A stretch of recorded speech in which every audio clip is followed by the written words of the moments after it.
CD 6. O coronel Aureliano Buendia promoveu 22 revoluções armadas e perdeu todas.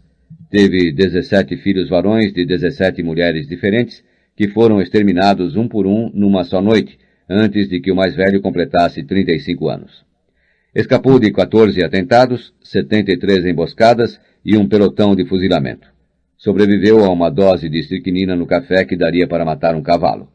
Recusou a Ordem do Mérito que lhe outorgou o presidente da República. Chegou a ser comandante-geral das forças revolucionárias, com jurisdição e mando de uma fronteira a outra, e o homem mais temido pelo governo, mas nunca permitiu que lhe tirassem uma fotografia.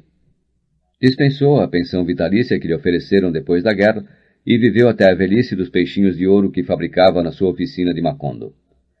Embora lutasse sempre à frente dos seus homens, a única ferida que recebeu foi produzida por ele mesmo depois de assinar a capturação de Neerlândia, que pôs fim a quase 20 anos de guerras civis. Desfechou um tiro de pistola no peito e o projétil saiu-lhe pelas costas sem ofender nenhum centro vital. A única coisa que ficou de tudo isso foi uma rua com o seu nome em Macondo.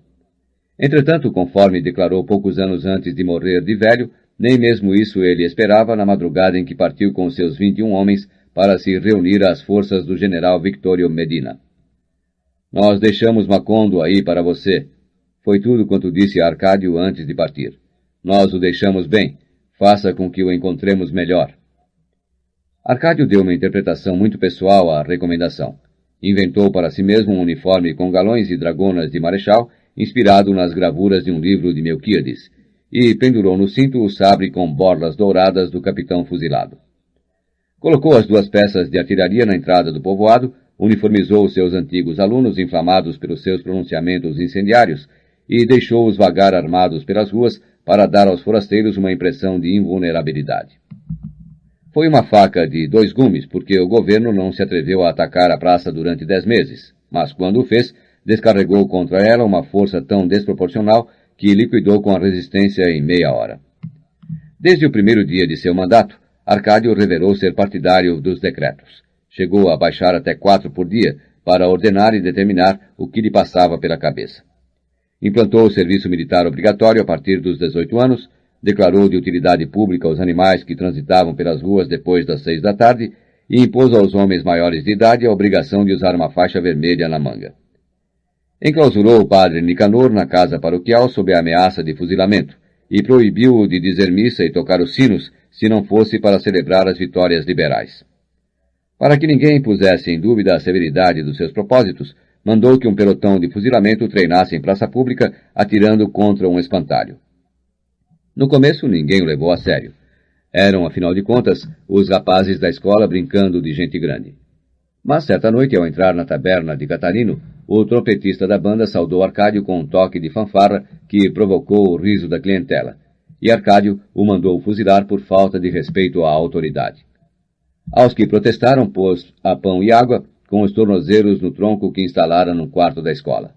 "É um assassino", gritava-lhe Úrsula cada vez que sabia de alguma nova arbitrariedade. "Quando Aureliano souber disso, vai fuzilar é você mesmo, e eu vou ser a primeira a me alegrar." Mas tudo foi inútil. Arcádio continuou apertando as cravelhas com um rigor desnecessário, até se converter no mais cruel dos governantes que passaram por Macondo. "Agora sofram a diferença", disse o Sr. Apolinar Moscote em certa ocasião. "Isto é o paraíso liberal." Arcádio soube. À frente de uma patrulha assaltou a casa, quebrou os móveis, açoitou as filhas e levou de rastros o Sr. Apolinar Moscote. Quando Úrsula irrompeu no pátio do quartel depois de ter atravessado o povoado, clamando de vergonha e brandindo de raiva um rebenque cheio de alcatrão, o próprio Arcádio se dispunha a dar a ordem de fogo ao pelotão de fuzilamento. "Atreva-se, bastardo!" gritou Úrsula. Antes que Arcádio tivesse tempo de reagir, descarregou-lhe a primeira vergastada. "Atreva-se, assassino!" gritava. "E me mate também, seu filho da mãe. Assim não vou ter olhos para chorar a vergonha de ter criado um monstro." Açoitando-o sem misericórdia, perseguiu-o até o fundo do pátio, onde Arcádio se enrolou como um caracol. O Sr. Apolinar Moscote estava inconsciente, amarrado no poste onde tinham antes o espantalho arrebentado pelos tiros de treinamento. Os rapazes do pelotão se dispersaram, temerosos de que Úrsula terminasse de se desafogar neles, mas ela nem sequer lhes dirigiu o olhar. Deixou Arcádio com o uniforme espedaçado, bramando de dor e de raiva, e desamarrou o Sr. Apolinar Moscote para levá-lo em casa. Antes de abandonar o quartel, soltou os presos do tronco. A partir de então, foi ela quem passou a mandar no povoado. Restabeleceu a missa dominical, suspendeu o uso das insígnias vermelhas e invalidou os decretos atrabiliários. Mas, apesar da sua força, continuou chorando a infelicidade do seu destino. Sentiu-se tão sozinha que procurou a inútil companhia do marido, esquecido debaixo do castanheiro. "Olha só onde fomos parar", dizia a ele, enquanto as chuvas de junho começavam a derrubar a coberta de sapé. "Olha só a casa vazia, nossos filhos espalhados pelo mundo, e nós dois sozinhos outra vez, como no princípio." José Arcádio Buendia, afundado num abismo de inconsciência, era surdo aos seus lamentos. No começo da sua loucura, anunciava com latinórios agoniantes as suas urgências cotidianas. Em fugazes clarões de lucidez, quando Amaranta trazia comida, ele lhe comunicava os seus pesares mais desagradáveis e se prestava com docilidade às suas ventosas e sinapismos. Mas na época em que Úrsula foi se lamentar ao seu lado, já tinha perdido todo o contato com a realidade. Ela o banhava por partes, sentado no banquinho, enquanto lhe dava notícias da família. "Aureliano foi para a guerra faz mais de 4 meses, e não soubemos mais dele", dizia, esfregando-lhe as costas com uma bucha ensaboada. "José Arcádio voltou, feito um homem zarrão mais alto que você e todo bordado em ponto de cruz, mas só veio trazer vergonha para nossa casa." Acreditou observar, entretanto, que o marido se entristecia com as más notícias. Então, optou por mentir para ele. "Não acredite no que eu digo", dizia enquanto jogava cinzas sobre os excrementos para recolhê-los com a pá. "Deus quis que José Arcádio e Rebeca se casassem e agora são muito felizes." Chegou a ser tão sincera no engano que ela mesma acabou se consolando com as suas próprias mentiras. "Arcádio já é um homem sério", dizia, "e muito valente e muito bonito com o seu uniforme e o seu sabre." Era como falar a um morto, porque José Arcádio Buendia já estava fora do alcance de qualquer preocupação. Mas ela insistiu, via-o tão manso, tão indiferente a tudo, que decidiu soltá-lo. Ele nem sequer se mexeu do banquinho. Continuou exposto ao sol e à chuva, como se as cordas fossem desnecessárias, porque um domínio superior a qualquer prisão visível o mantinha amarrado ao tronco do castanheiro. Pelo mês de agosto, quando o inverno começava a se eternizar, Úrsula pôde, por fim, lhe dar uma notícia que parecia verdade. "Veja que a boa sorte continua nos perseguindo", disse a ele. "Amaranta e o italiano da pianola vão se casar." Amaranta e Pietro Crespi, na verdade, tinham aprofundado a amizade, amparados pela confiança de Úrsula, que, desta vez, não pensou ser necessário vigiar as visitas. Era um namoro crepuscular. O italiano chegava ao entardecer com uma gardênia na lapela e traduzia para Amaranta os sonetos de Petrarca. Permaneciam na varanda sufocada pelo orégano e pelas rosas, ele lendo e ela fazendo renda de biurros, indiferentes aos sobressaltos e às más notícias da guerra, até que os mosquitos os obrigassem a se refugiar na sala. A sensibilidade de Amaranta, sua discreta mas envolvente ternura, foram urdindo em volta do namorado uma teia invisível, que ele tinha que afastar materialmente com os dedos pálidos e sem anéis para abandonar a casa às 8. Tinham feito um lindo álbum com os postais que Pietro Crespi recebia da Itália. Eram imagens de apaixonados em parques solitários com vinhetas de corações flechados e fitas douradas sustentadas por pombinhos. "Eu conheço este parque em Florença", dizia Pietro Crespi repassando os postais. "A gente estende a mão e os pássaros descem para comer." Às vezes, diante de uma aquarela de Veneza, a saudade transformava em suaves aromas de flores o cheiro de limo e mariscos podres dos canais.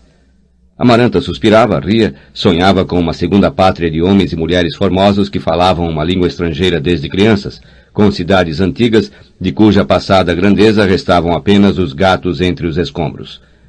Depois de atravessar o oceano na sua busca, depois de tê-lo confundido com a paixão nas carícias veementes de Rebeca, Pietro Crespi tinha encontrado o amor. A felicidade trouxe consigo a prosperidade. A sua loja ocupava agora quase um quarteirão, e era um refúgio de fantasia, com reproduções do campanário de Florença que davam as horas num concerto de carrilhões, e caixinhas de música de Sorrento e de pó de arroz da China, que cantavam ao se abrir a tampa toadas de 5 notas e todos os instrumentos musicais que se podiam imaginar e todos os artifícios de corda que se podiam conceber. Bruno Crespi, seu irmão mais novo, estava à frente da loja, porque ele já não chegava para atender à escola de música. Graças a ele, a Rua dos Turcos, com a sua deslumbrante exposição de quinquilharias, transformou-se num remanso melódico para esquecer as arbitrariedades de Arcádio e o pesadelo remoto da guerra. Quando Úrsula determinou a retomada da missa dominical, Pietro Crespi presenteou o templo com um harmônio alemão, organizou um coro infantil e preparou um repertório gregoriano que deu uma nota esplêndida ao ritual taciturno do padre Nicanor. Ninguém punha em dúvida que faria de Amaranta uma esposa feliz. Sem apressar os sentimentos, deixando-se arrastar pela fluidez natural do coração, chegaram a um ponto em que só faltava marcar a data do casamento. Não encontraram obstáculos. Úrsula se acusava intimamente de ter torcido com adiamentos repetidos o destino de Rebeca, e não estava disposta a acumular remorsos. O rigor do luto pela morte de Remédios tinha sido relegado a segundo plano em favor da mortificação da guerra, da ausência de Aureliano, da brutalidade de Arcádio e da expulsão de José Arcádio e Rebeca. Diante da iminência do casamento, o próprio Pietro Crespi insinuara que Aureliano José, em favor de quem desenvolveu um carinho quase paternal, fosse considerado como seu filho mais velho. Tudo fazia crer que Amaranta se orientava para uma felicidade sem tropeços. Mas, ao contrário de Rebeca, ela não revelava a menor ansiedade.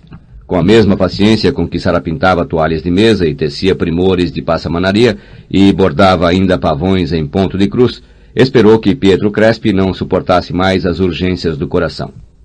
Sua hora chegou com as chuvas aziagas de outubro. Pietro Crespi tirou-lhe do colo o cesto de costura e apertou-lhe a mão entre as suas. "Não aguento mais esta espera", disse a ela. "Nós casamos no mês que vem." Amaranta não tremeu ao contato das suas mãos de gelo. Retirou a sua como um animalzinho em fuga e voltou ao trabalho.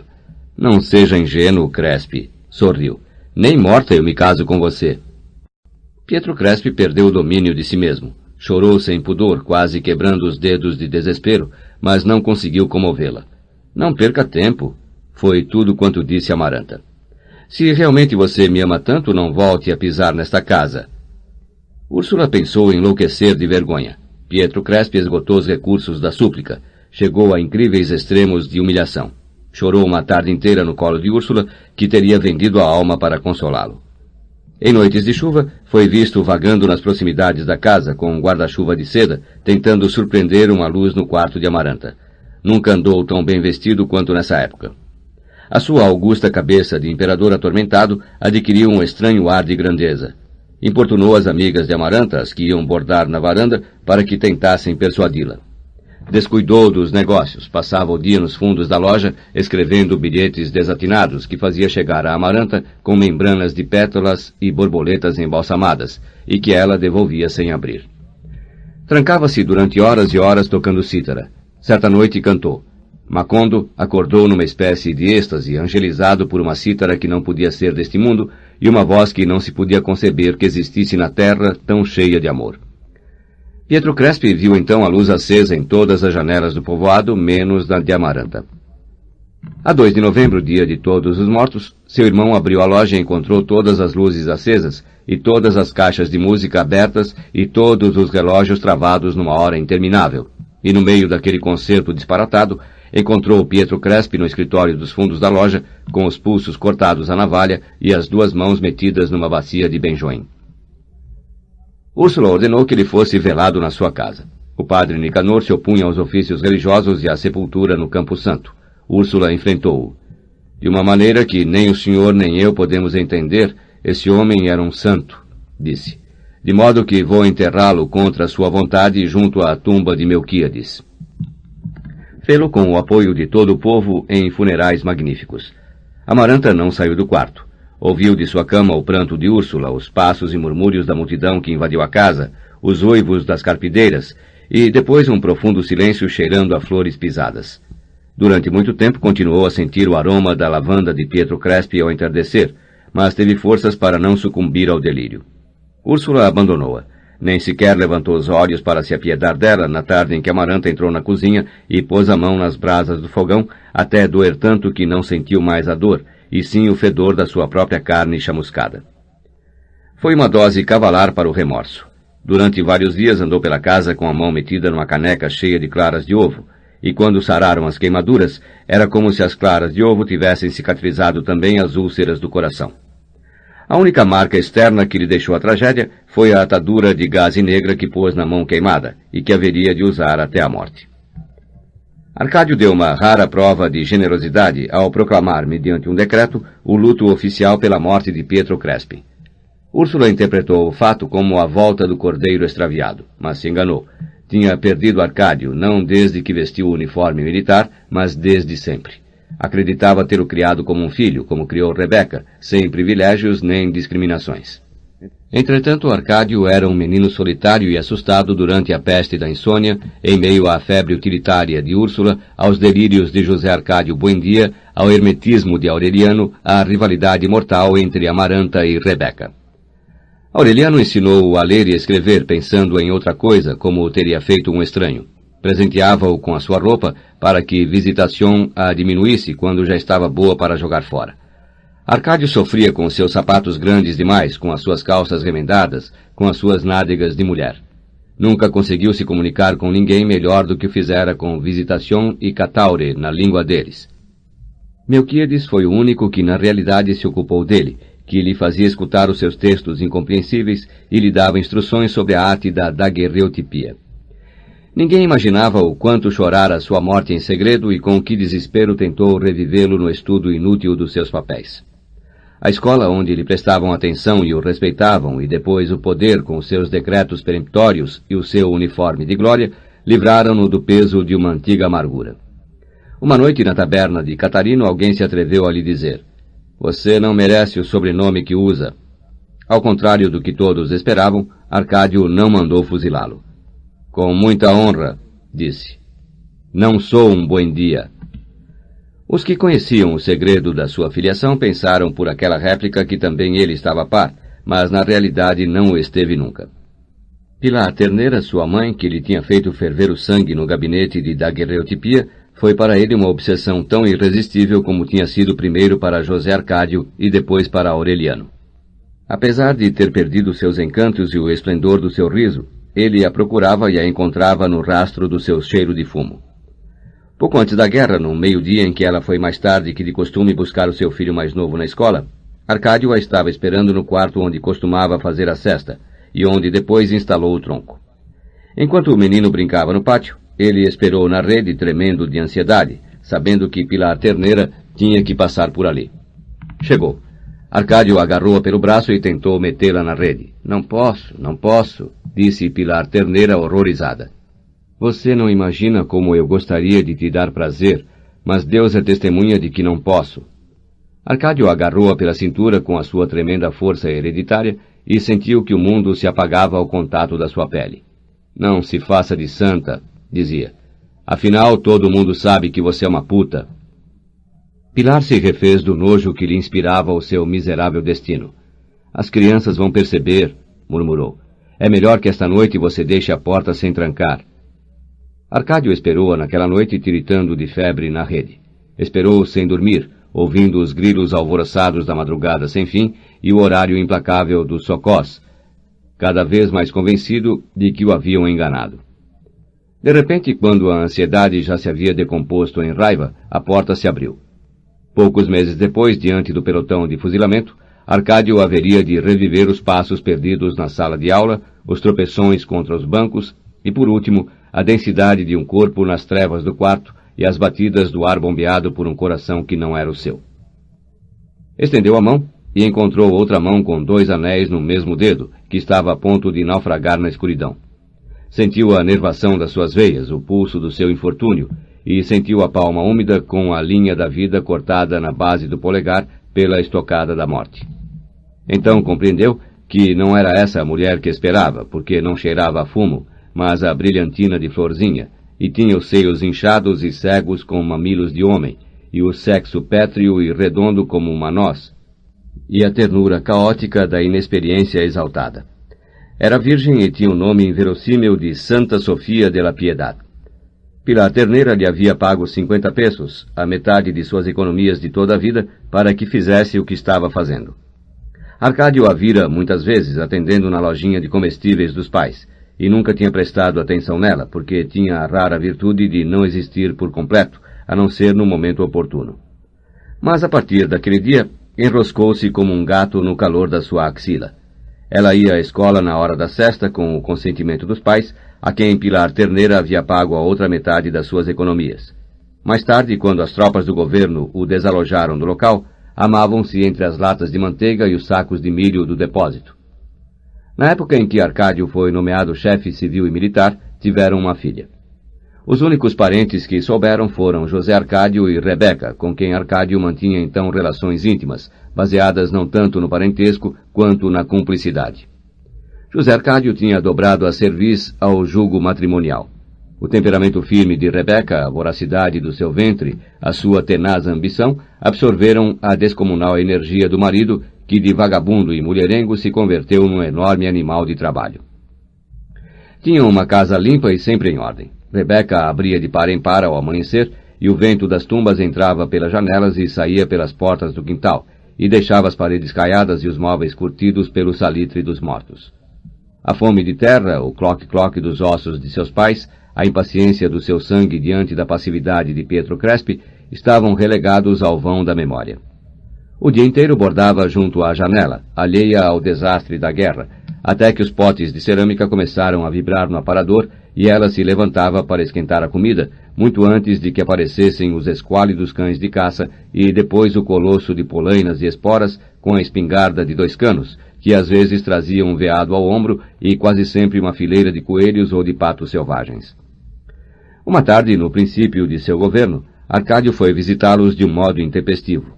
Não o viam desde que abandonaram a casa, mas se mostrou tão carinhoso e familiar que o convidaram a compartilhar do ensopado. Só quando tomavam o café foi que Arcádio revelou o motivo da sua visita. Tinha recebido uma denúncia contra José Arcádio. Dizia-se que começara arando seu quintal e tinha continuado direto pelas terras contíguas, derrubando cercas e arrastando ranchos com os seus bois, até se apoderar pela força das melhores propriedades das redondezas. Aos camponeses que não tinha espoliado porque as suas terras não lhe interessavam, impôs uma contribuição que cobrava todos os sábados com os bulldogs e a espingarda de 2 canos. Não negou. Fundamentava o seu direito no fato de que as terras usurpadas tinham sido distribuídas por José Arcádio Buendia nos tempos da fundação, e acreditava possível provar que seu pai já estava louco nesta época, uma vez que dispôs de um patrimônio que, na realidade, pertencia à família. Era uma alegação desnecessária, porque Arcádio não tinha ido lá para fazer justiça. Ofereceu-se simplesmente para criar um escritório de registros de propriedade para que José Arcádio legalizasse os títulos da terra usurpada, com a condição de que ele delegasse ao governo local o direito de cobrar as contribuições. Estiveram de acordo.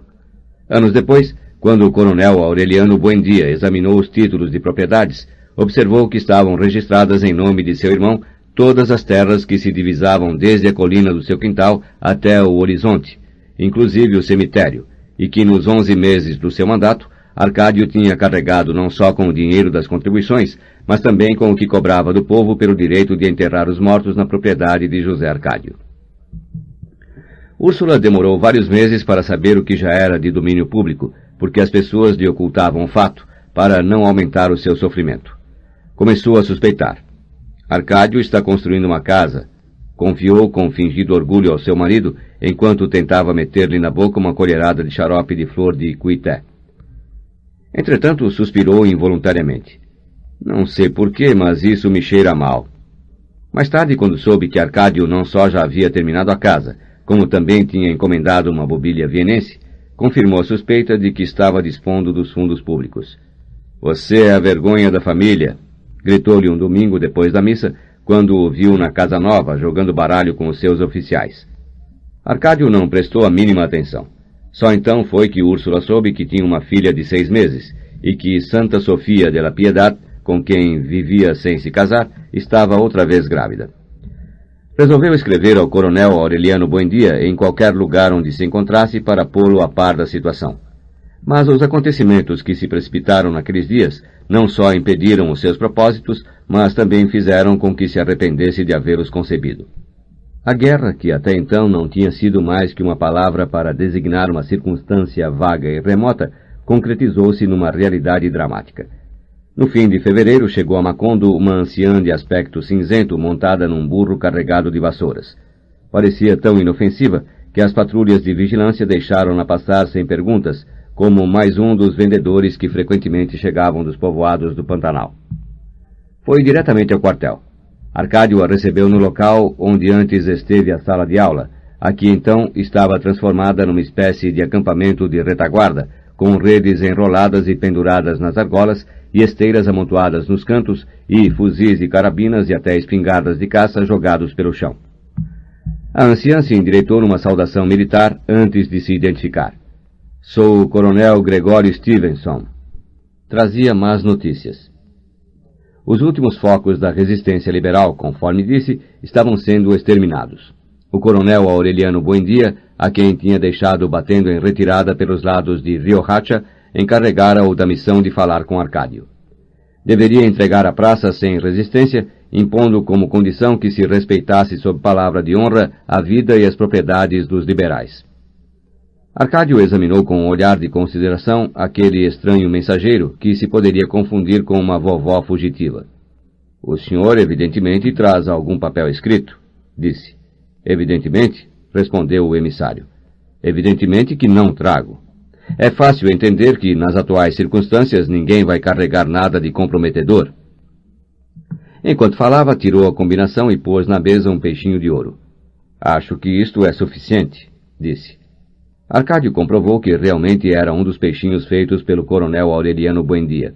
Mas alguém podia tê-lo comprado antes da guerra ou tê-lo roubado, e não tinha, portanto, nenhum mérito como salvo-conduto. O mensageiro chegou ao extremo de violar um segredo de guerra para fazê-lo crer na sua identidade. Revelou que ia em missão para Curaçao, onde esperava recrutar exilados de todo o Caribe e adquirir armas e petrechos suficientes para tentar um desembarque no fim do ano. Confiando nesse plano, o coronel Aureliano Buendia não era partidário de que naquele momento se fizessem sacrifícios inúteis. Mas Arcádio foi inflexível. Fez encarcerar o mensageiro enquanto comprovava a sua identidade, e resolveu defender a praça até a morte. Não precisou esperar muito tempo. As notícias do fracasso liberal eram cada vez mais concretas. No fim de março, numa madrugada de chuvas prematuras, a calma tensa das semanas anteriores resolveu-se abruptamente com um desesperado toque de corneta seguido de um tiro de canhão que destruiu a torre do templo.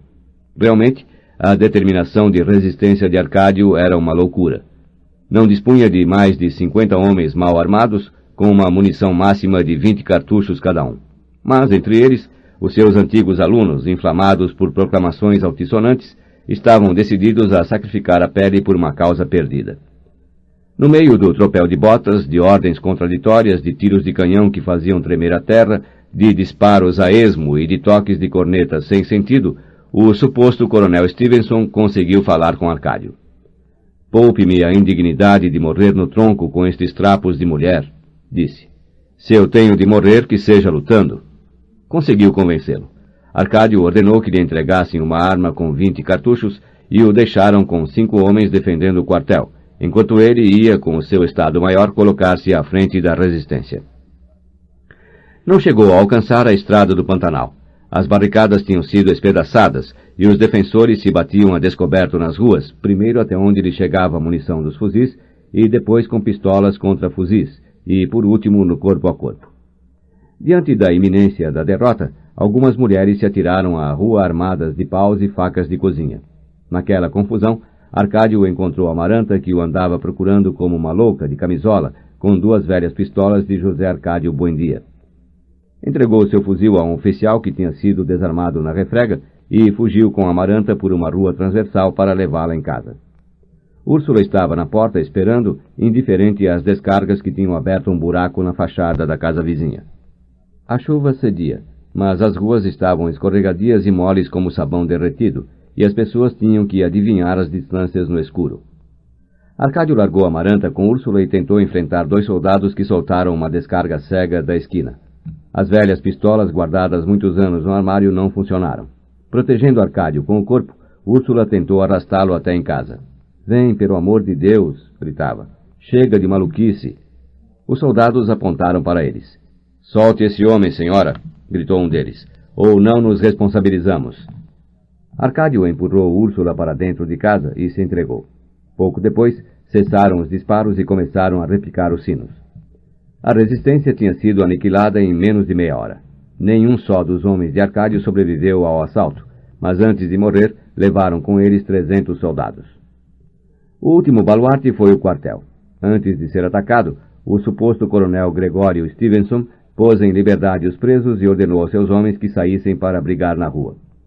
A extraordinária mobilidade e a pontaria certeira com que disparou seus 20 cartuchos pelas diferentes janelas deram a impressão de que o quartel estava bem defendido e os atacantes o espedaçaram a tiros de canhão. O capitão que dirigiu a operação se assombrou ao encontrar os escombros desertos e apenas um homem de cuecas, morto, com o fuzil descarregado, ainda agarrado por um braço que tinha sido arrancado do ombro. Tinha uma frondosa cabeleira de mulher enrolada na nuca com um pente, e no pescoço um escapulário com um peixinho de ouro. Ao virá-lo com a ponta da bota para iluminar-lhe a cara, o capitão ficou perplexo.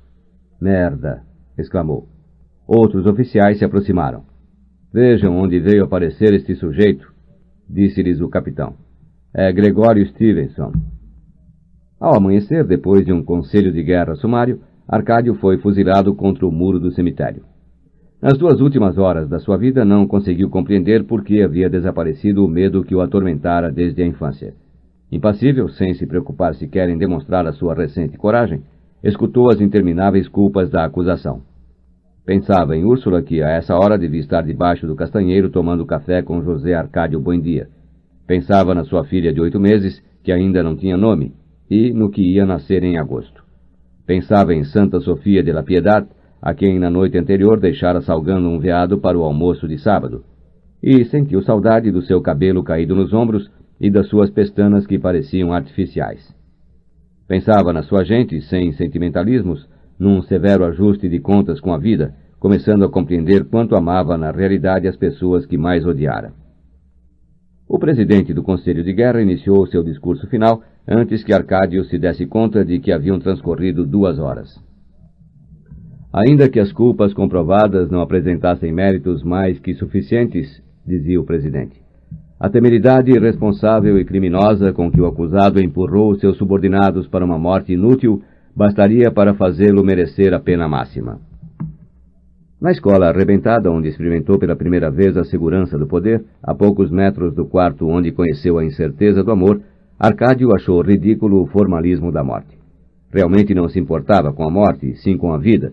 Por isso, a sensação que experimentou quando pronunciaram a sentença não foi uma sensação de medo, mas de nostalgia. Não falou, enquanto não lhe perguntaram qual era a sua última vontade. "Digam à minha mulher", respondeu com voz bem timbrada, "que ponha na menina o nome de Úrsula." Fez uma pausa e confirmou. "Úrsula, como a avó. E digam-lhe também que se o outro nascer homem, que lhe ponham o nome de José Arcádio, mas não pelo tio, e sim pelo avô." Antes que o levassem ao paredão, o padre Nicanor tentou assisti-lo. "Não tenho nada do que me arrepender", disse Arcádio, e se pôs às ordens do pelotão depois de tomar uma xícara de café preto. O chefe do pelotão, especialista em execuções sumárias, tinha um nome que era muito mais do que uma coincidência: Capitão Roque Carniceiro. A caminho do cemitério, sob uma chuvinha insistente, Arcádio observou que no horizonte despontava uma quarta-feira radiante. A tristeza se esvanecia com a névoa e deixava no seu lugar uma imensa curiosidade. Só quando lhe ordenaram ficar de costas para o muro, foi que Arcádio viu Rebeca com o cabelo molhado e um vestido de flores rosadas, abrindo a casa de par em par. Fez um esforço para que o reconhecesse. Com efeito, Rebeca olhou casualmente para o muro e ficou paralisada de susto, só podendo reagir para fazer a Arcádio um sinal de adeus com a mão. Arcádio respondeu da mesma forma. Nesse instante, apontaram para ele as bocas fumegantes dos fuzis, e ele ouviu letra por letra as encíclicas cantadas de Melquíades, e sentiu os passos perdidos de Santa Sofia de la Piedad, virgem, na sala de aula, e experimentou no nariz a mesma dureza de gelo que lhe havia chamado a atenção nas fossas nasais do cadáver de Remédios. "Ah, caralho", chegou a pensar. "Me esqueci de dizer que se nascesse mulher pusessem Remédios." Então, numa só pontada dilacerante, voltou a sentir todo o terror que o atormentara na vida. O capitão deu ordem de fogo. Arcádio mal teve tempo de estufar o peito e levantar a cabeça, sem entender de onde fluía o líquido ardente que lhe queimava os músculos. "Cornos!" gritou. Viva o Partido Liberal!